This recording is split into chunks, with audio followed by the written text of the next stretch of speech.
Hello mga guys, morning mga guys dito sa aking lugar. Ayan mga guys, ang aking papaya. Isang puno lang yan, lalaki yan siya. Pinutol ko yung katawan niya, nagsanga siya dalawa. Ngayon dalawa na sila. Ayan may bunga. Pwede nang gulayin, guys ang papaya, pero maliliit pa. Kailang pahihinugin ko yan at gusto daw kumain ni madam ng papaya. Ayan siya. Taas na yan eh. Nandito ako sa balkon ng opisina ng aking amo. Batang amo. Siya na ang amo ko ngayon. Kinuha niya yung papel ng kanyang ama. Wala na yung ama niya eh, kaya siya na ang amo ko. Siya na ang nasa papel ko. Ayan mga guys, papaya. Yan, pag nagtanim, kahit paano may aanihin. Ayan ang bunga niya, mga guys. Ayan, dalawa. Isang puno siya, naging dalawa. Kaso lang yung sunod, yung niya, yung second bat niyang mga bulaklak, parang hindi nabubuo. Baka kulang siya sa vitamins.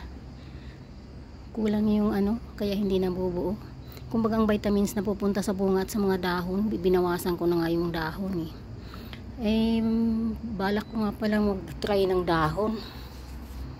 Ginagulay ba ito mga guys? Comment naman kayo mga guys.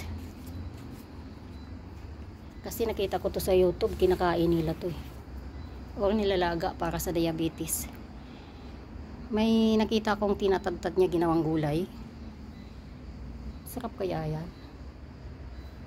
Try nyo kaya mga guys. Try ko rin. Siguro yung medyo bata pa na dahon. Baka ang lasa niya ay papaya din. Yan guys. Yan ang bahay ng amo ko. Ito yung neighbor. Ayan. Ayan din ang bakod nila. Puno ng bagong tanim na pine tree. Tapos ito ang opisina ng aking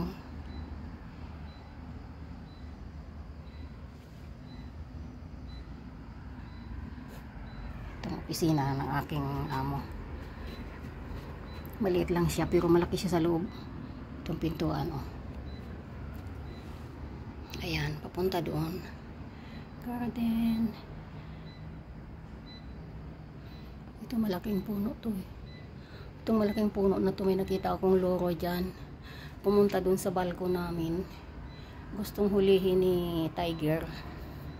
Hindi niya inagapan kung hindi niya mahuli. Kasi pag nahuli niya, papatayin niya. Ganon din, lumipad, hindi ko tuloy nahuli. Buti pa, panahuli ko muna sa pusa. Tapos inagaw ko sa pusa. Kaso lang, dalawang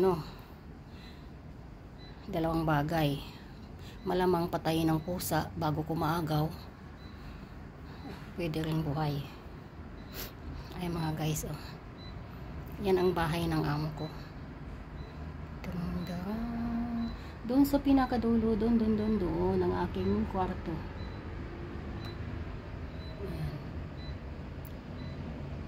Yan ang bahay ko. Bahay ng amo ko sa Frontera.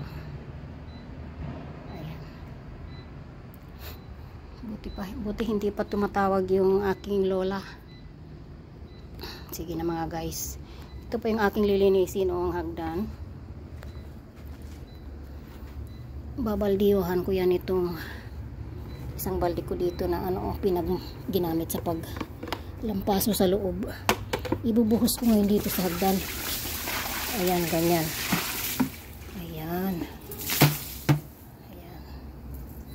May mga tae dyan ng ibon galing doon sa kahoy, yung natutulog dyan sa taas ng kahoy. Pine tree din yan eh.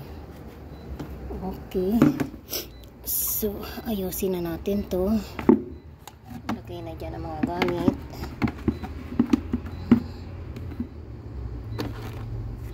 Balikan kita dyan mamaya. Okay mga guys.